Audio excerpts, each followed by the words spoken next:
سورۃ الانفال کے حوالے سے، یا یوں کہیے کہ آج کے درس کا تعلق سورۃ الانفال کے مختصر تعارف سے متعلق ہے۔ میرے بھائیوں، اللہ رب العالمین نے قرآن مجید کے اندر ارشاد فرمایا، اعوذ باللہ من الشیطان الرجیم، یسألونک عن الانفال قل الانفال للہ والرسول فاتقوا اللہ واصلحوا ذات بینکم واطیعوا اللہ ورسولہ ان کنتم مؤمنین انما المؤمنون الذین اذا ذکر اللہ وجلت قلوبهم وَإِذَا تُلِيَتْ عَلَيْهِمْ آيَاتُهُ زَادَتْهُمْ إِيمَانًا وَعَلَىٰ رَبِّهِمْ يَتَوَكَّلُونَ۔ میرے بھائیوں، یہ سورۃ الانفال کی ابتدائی چند آیتیں ہیں، جن آیتوں کو میں نے آپ حضرات کے سامنے تلاوت کیا ہے، اور یہ سورت 9ویں پارے سے شروع ہوتی ہے اور 10ویں پارے میں یہ سورت جا کر ختم ہو جاتی ہے۔ میرے بھائیوں، میں نے کہا کہ آج کا درس سورۃ الانفال سے متعلق ہے۔ سب سے پہلے آپ یہ جانیے کہ انفال کا معنی کیا ہوتا ہے۔ اس سورت کا نام سورۃ الانفال ہے، تو ایک اہم بات آپ کے لیے ہو سکتی ہے یا جانکاری ہو سکتی ہے کہ انفال کا معنی کیا ہے۔ انفال کا معنی اگر آپ ڈھونڈیے گا عربی لغت کے اندر، ڈکشنری کے اندر، تو آپ کو ملے گا کہ انفال مال غنیمت کو کہتے ہیں۔ انفال مال غنیمت کو کہتے ہیں۔ اللہ کے رسول صلی اللہ علیہ وسلم جس جنگ میں تشریف لے جاتے اور دشمنوں سے مقابلہ ہوتا، کافروں سے مقابلہ ہوتا، اور مقابلے کے بعد جب مسلمانوں کو جیت حاصل ہوتی اور دشمن اپنا ساز و سامان چھوڑ کر جب بھاگ جاتے ہارنے کے بعد، تو وہ ساز و سامان مسلمانوں کے ہاتھ آ جاتا تھا، اسی کو شریعت کی اصطلاح میں مال غنیمت سے تعبیر کیا جاتا ہے، یعنی دشمنوں کا چھوڑا ہوا مال آپ کہہ سکتے ہیں۔ اسی طرح یہ مال غنیمت ہے، یہی اور مال غنیمت ہی کے قریب ایک اور لفظ آتا ہے شرعی اصطلاح کے طور پر، وہ مال فے۔ ایک تو ہوا مال غنیمت، دوسرا جو لفظ آتا ہے یا اصطلاح آتی ہے وہ مال فے۔ مال فے کس کو کہتے ہیں؟ یعنی ایسا مال جو دشمنوں کا تو ہو لیکن دشمنوں سے لڑے بغیر جو ان کا مال مسلمان فوجیوں کے ہاتھ لگ جائے، اس کو مال فے کہتے ہیں۔ تو یہ دو باتیں تھیں، یہ انفال کے حوالے سے یہ باتیں میں نے عرض کی۔ یہ جو سورت ہے سورۃ الانفال، اس میں 75 آیتیں ہیں۔ کتنی آیتیں؟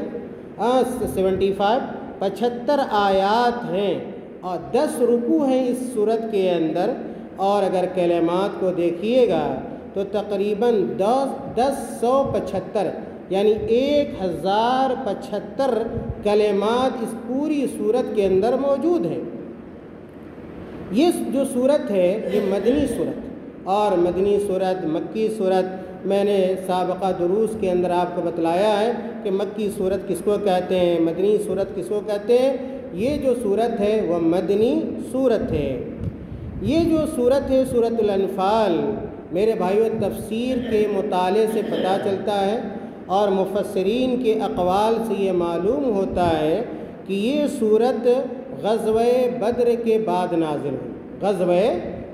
بعد نازل ہوئی، اور آپ کو یہ جاننا چاہیے کہ یہ جو غزوہ بدر ہے اسلامی تاریخ کا ایک بڑا اور اہم غزوہ ہے۔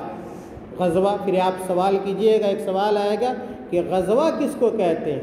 غزوہ میں نے کہا کہ اس لڑائی کو کہتے ہیں جو اللہ کے رسول صلی اللہ علیہ وسلم کی کافروں کے ساتھ ہوئی، مشرکوں کے ساتھ ہوئی، اور اس جنگ میں اللہ کے رسول صلی اللہ علیہ وسلم بنفس نفیس رہے ہوں، یہ شرط ہے غزوہ کے لیے، یہ شرط ہے۔ غزوہ اس کو کہتے ہیں جس جنگ میں اللہ کے نبی صلی اللہ علیہ وسلم بھی موجود رہے۔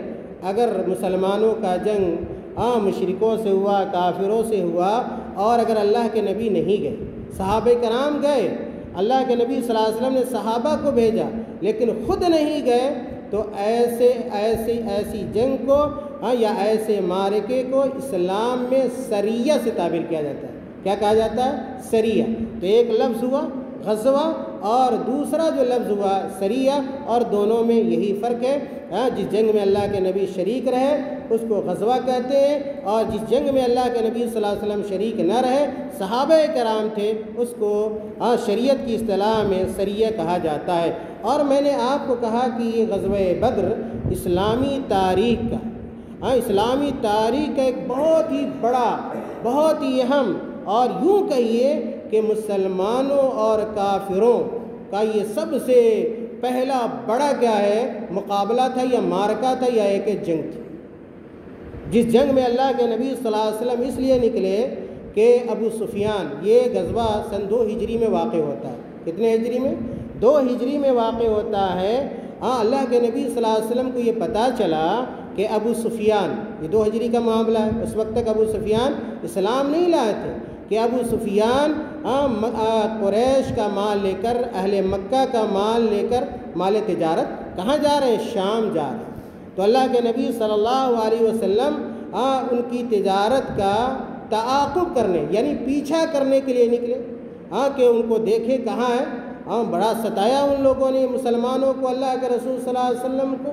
تو اللہ کے نبی صلی اللہ علیہ وسلم نے بعض صحابہ کرام کو لے کر نکلے، ان کا پیچھا کیا کہ اگر مل جائیں تو ان کا مال کیا ہے، ان کا مال حاصل کیا جائے جس سے مسلمانوں کو فائدہ ہو۔ اور اس کی خبر کیا ہے؟ ابو سفیان، جو میں بار بار کہہ رہا ہوں اس وقت مسلمان نہیں ہوئے تھے اس وقت تک، بعد میں یہ اسلام لے آئے۔ تو خبر لگ گئی ابو سفیان کو کہ اللہ کے رسول صلی اللہ علیہ وسلم، محمد صلی اللہ علیہ وسلم نکلے ہیں۔ چنانچہ بعض لوگوں کو بھیج دیا مکہ کہ اس کی خبر کر دیں، تاکہ مکہ سے لوگ، جن لوگوں کا سامان تجارت ہے، وہ آ جائیں اور اپنے سامان کو بچانے کی کوشش کریں۔ میرے بھائیوں، خلاصہ یہ ہے کہ یہ جو تجارتی قافلہ تھا وہ بچ نکلا، لیکن کیا ہے، اس کے باوجود کفار قریش نے، کفار مکہ نے اللہ کے نبی صلی اللہ علیہ وسلم اور مسلمانوں سے جنگ پر آمادہ ہو گئے۔ جب دیکھا اللہ کے نبی صلی اللہ علیہ وسلم نے کہ یہ جنگ کرنا چاہتے ہیں، اللہ کے نبی صلی اللہ علیہ وسلم بڑے بڑے صحابہ سے مشورہ کیا۔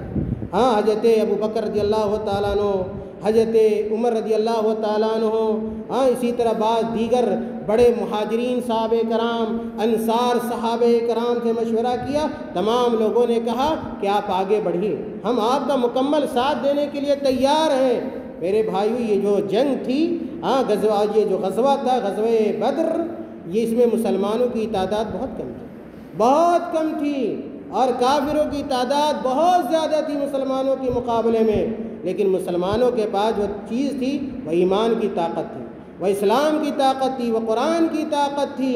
اللہ کے نبی صلی اللہ علیہ وسلم نے بڑی دعا کی اللہ تعالیٰ سے، اور کہا اللہ کے رسول صلی اللہ علیہ وسلم نے اس موقع پہ، اے اللہ، یہ چھوٹی سی جماعت مسلمانوں کی یہ چھوٹی سی جماعت، جو 300 چند لوگ، 313، 14، 15 تعداد مسلمانوں کی، اور کفار ہزاروں کی تعداد میں، اللہ کے نبی صلی اللہ علیہ وسلم نے کہا، دعا کی، اللہ اگر یہ مسلمانوں کی چھوٹی سی جماعت اگر آج کیا ہے مغلوب ہو گئی، پسپا ہو گئی، ہار گئی، اور یہ ہزیمت کیا ہے پا گئی، تو دنیا میں تیرا کوئی نام لینے والا نہیں ہوگا۔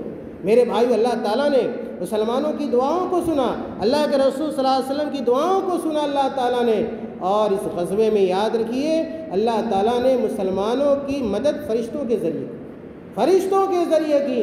لوگ کے سر اڑتے تھے، تلواریں گردنوں پہ لگتی تھی، پتہ نہیں چلتا تھا کون کس نے مارا، دراصل وہ فرشتے تھے۔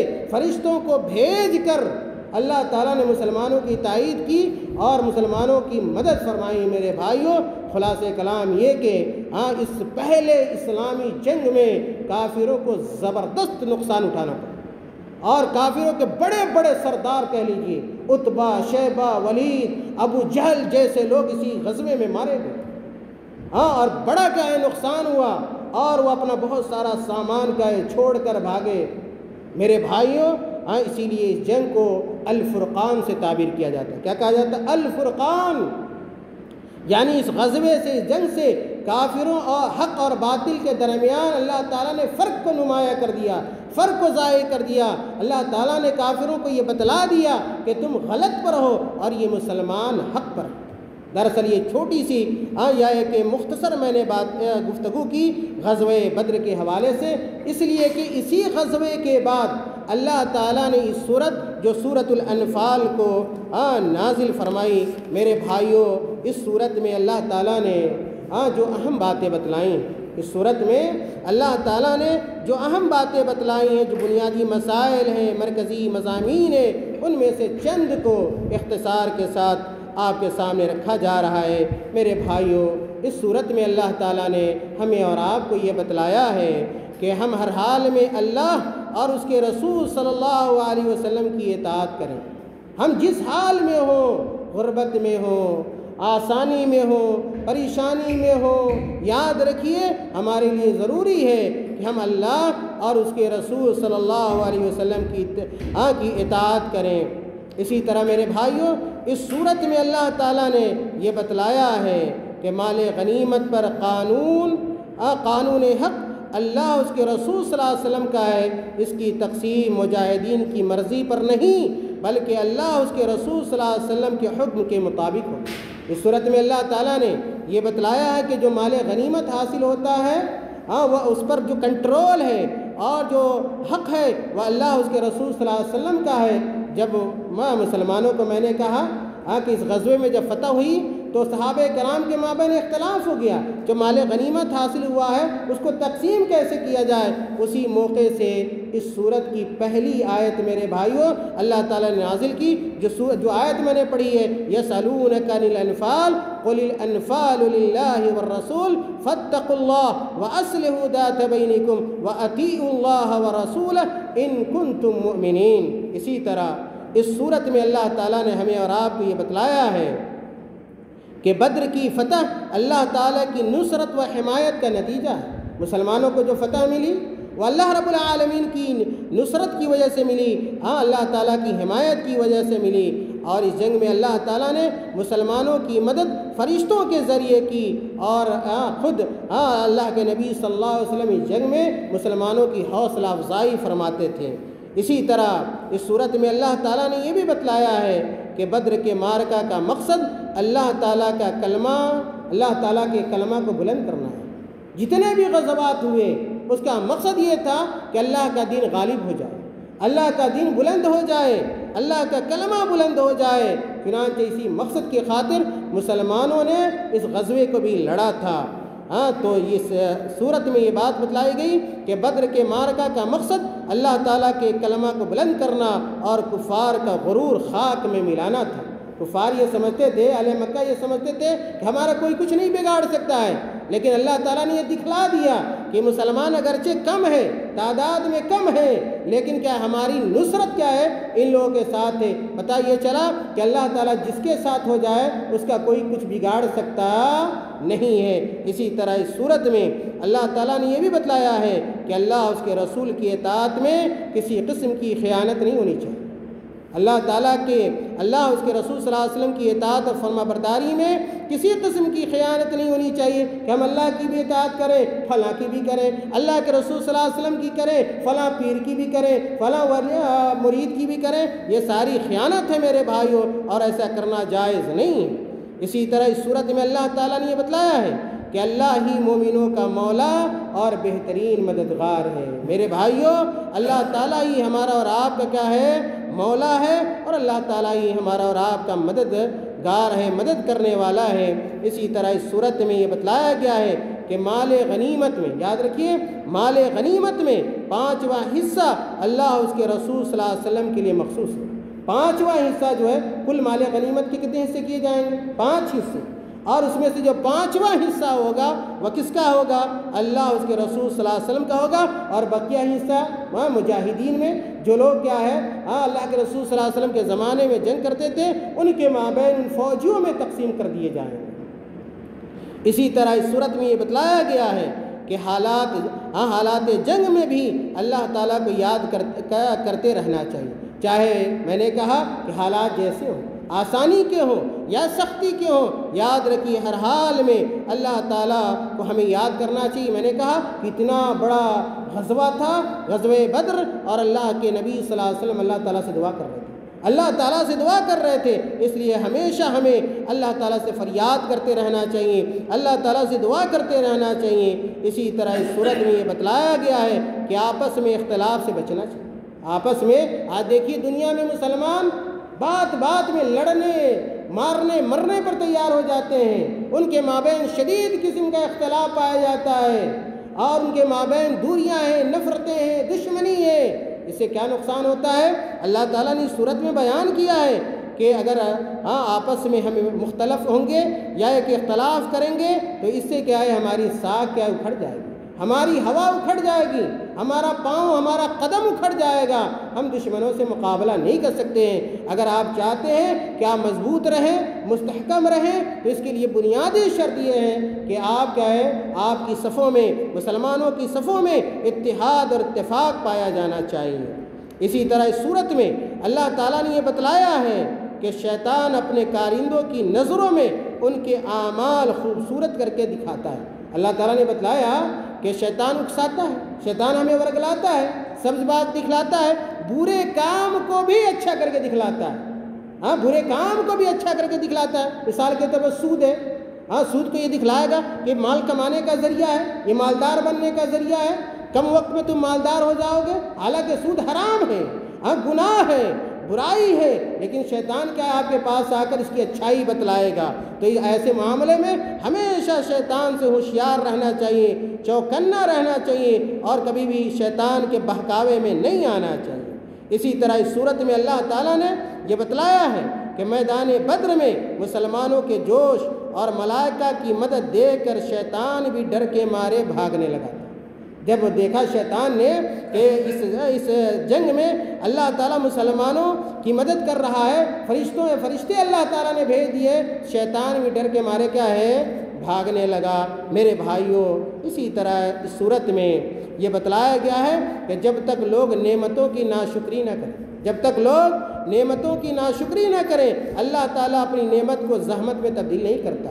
اگر اللہ تعالیٰ نے کوئی نعمت دی ہے، چاہے وہ صحت کی نعمت ہو، مال و دولت کی نعمت ہو، بال بچوں کی نعمت ہو، اگر اللہ تعالیٰ نے نعمت دی ہے تو اس نعمت کی شکر گزاری کیجیے، اللہ تعالیٰ کو یاد رکھیے۔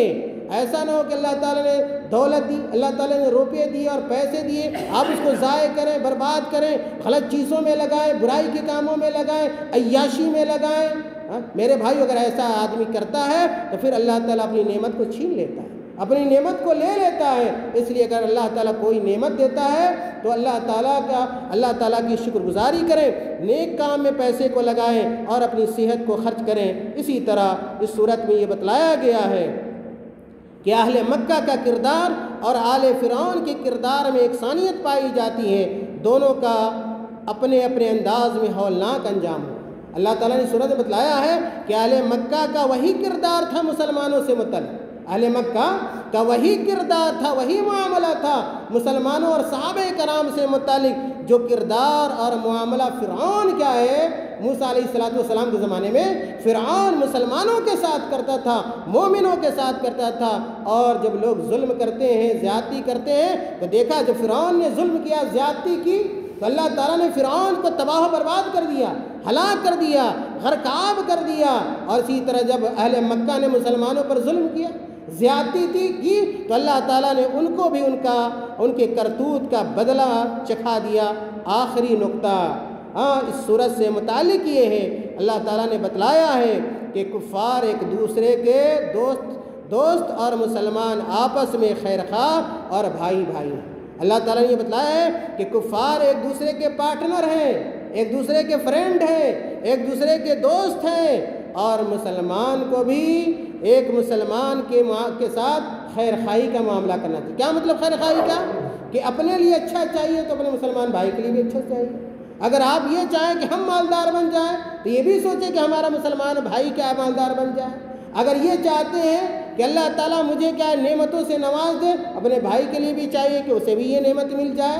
اس کو کہتے ہیں خیر خواہی۔ اور ایک مسلمان دوسرے مسلمان کا کیا ہے؟ بدخواہ نہیں ہوتا ہے، برا چاہنے والا نہیں ہوتا ہے، بلکہ بھلا چاہنے والا ہوتا ہے۔ اور ایک مسلمان جہاں رہتا ہے، چاہے جہاں کا بھی مسلمان ہو، وہ دوسرے مسلمان کا اسلامی اور دینی بھائی ہوتا ہے۔ میرے بھائیوں، اس سورت سے متعلق یہ چند اہم باتیں تھیں۔ ان باتوں کے علاوہ بھی بہت ساری باتیں ہیں۔ آپ جتنا وقت لگائیے گا، جتنا پڑھیے گا، آیتوں پر غور کیجیے گا، اتنے مسائل، اتنے احکام، اتنی مفید باتیں آپ کو ملیں گی۔ اللہ تعالی ہم تمام لوگ کے قرآن سننے کو قبول فرما لے۔ اللہ تعالی ہمیں قرآن سمجھنے کی توفیق عطا فرما دے، قرآن پر عمل کرنے کی توفیق عطا فرما دے، اور جو باتیں بتلائی جا رہی ہیں ان باتوں پر عمل کرنے کی زیادہ سے زیادہ توفیق عطا فرما دے۔ آمین۔ وآخر دعوانا الحمدللہ رب العالمین۔